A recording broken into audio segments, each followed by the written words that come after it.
খুব শিগগিরই শুরু হচ্ছে বিসিএল ওয়ানডে ফরম্যাটের এই টুর্নামেন্টে 4টা দলে ভাগ হয়ে দেশের সেরা ক্রিকেটাররা খেলছেন এবং আমরা যদি সূচিটা দেখি ফেব্রুয়ারির 23 তারিখে দুটা ম্যাচ সকাল 9টায় শুরু, ফেব্রুয়ারির 26 তারিখে দুটা ম্যাচ এবং ফেব্রুয়ারির 28 তারিখে দুটা ম্যাচ।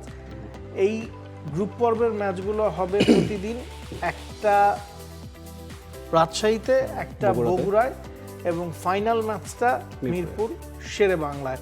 এবং আমরা শান্ত, মুস্তাফিজ, পারভেজ ইমন, মাহিদুল অঙ্কনদের ছবি দেখছিলাম। মোটামুটি আমরা অদম্য টি20 কাপে দেখেছি যে জাতীয় দল ভার্সেস এইচপি দল ভার্সেস এ দলের খেলা হয়েছে। এখানে আবার বিষয়টা তা না, এখানে জোন ভাগ করা হয়েছে, ইস্ট, নর্থ, সেন্ট্রাল। সেই অনুযায়ী ক্রিকেটারদেরকে 4টা গ্রুপে ভাগ করে দেওয়া হয়েছে। কালার এক্সপার্ট ডার্ক স্যাপ এবং মাইল্ড অন হ্যান্ডস টেকনোলজি সমৃদ্ধ অরিক্স অ্যাডভান্স ডিটারজেন্ট পাউডার, আপনার লন্ড্রি এক্সপার্ট।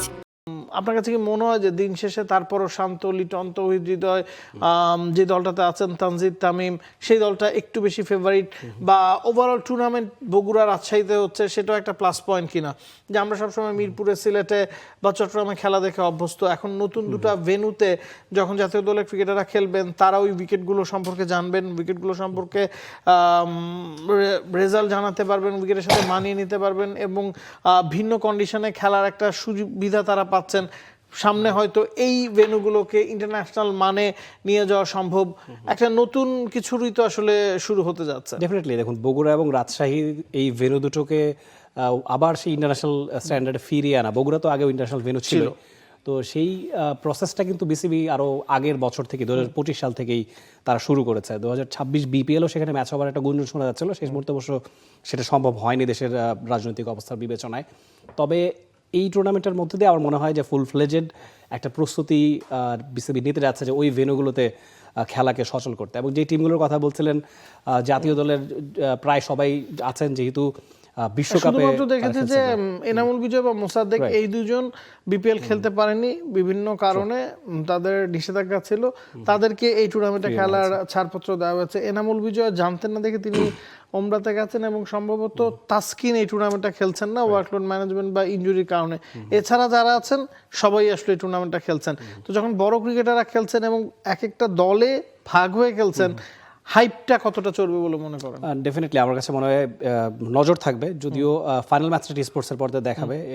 এছাড়া তো গ্রুপ পর্বের ম্যাচগুলো আমরা খোঁজ খবর নিশ্চয়ই দর্শকরা রাখবেন। আরেকটা জিনিস এখানে উল্লেখ্য, যে আপনার কি মনে হয় কিনা 2027 50 ওভারের যে বিশ্বকাপ, সেটার প্রস্তুতি আসলে বিসিএলের মধ্যে হলো কিনা? কারণ আগের বছর আমরা দেখেছি বাংলাদেশ 30টা টি20 খেলেছে, তারপরে এনসিএল টি20 ফরম্যাটে হয়েছে, বিপিএল হয়েছে, মানে 50 ওভারের ঘরোয়া ক্রিকেট কিন্তু লাস্ট ডিপিএল এর পর সেই অর্থে নেই। ধরুন 26-এর টি20 বিশ্বকাপ আপনি মিস করে গেছেন, এখন তো আপনাকে 27 ওয়ানডে নিয়ে ভাবতেই হবে। এক একটা দল আসলে 2-3 বছর আগে থেকে ওই প্ল্যানটা সাজিয়ে ফেলে।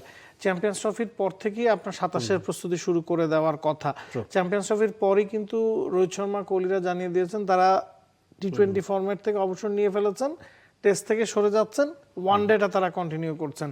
এখন বাংলাদেশের ওয়ানডে ক্যাপ্টেন মেহেদী হাসান মিরাজ, তিনি টি20তে দলে জায়গা পাচ্ছেন না, তার অনেক কিছু প্রমাণের আছে। আবার টি20 ক্যাপ্টেন লিটন, তিনি ওয়ানডে দলে জায়গা পাচ্ছেন না। আবার নাজমুল হোসেন শান্ত, যিনি টেস্ট ক্যাপ্টেন, তিনি আবার টি20 দলে নাই।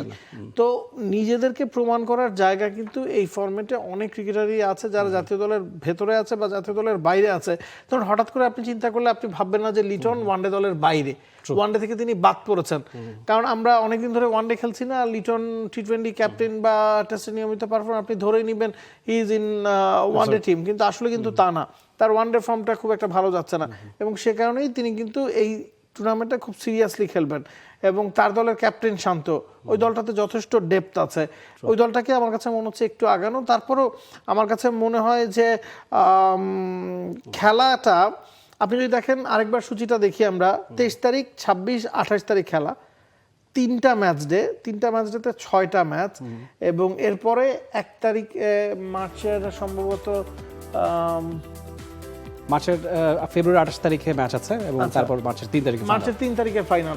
তো যেহেতু পাকিস্তান আসবে বিশ্বকাপের পরে, ডাবল লেগ করা যেত কিনা? ডাবল লেগ করলে ক্রিকেটাররা আরেকটু বেশি ম্যাচ খেলার সুযোগ পেত কিনা। ধরুন অদম্য টি-20 কাপে আমরা গ্রুপ পর্বে সবাই একবার করে খেলেছে, এরপরে ফাইনাল খেলেছে, এখানে ব্যাপারটা কিন্তু তাই।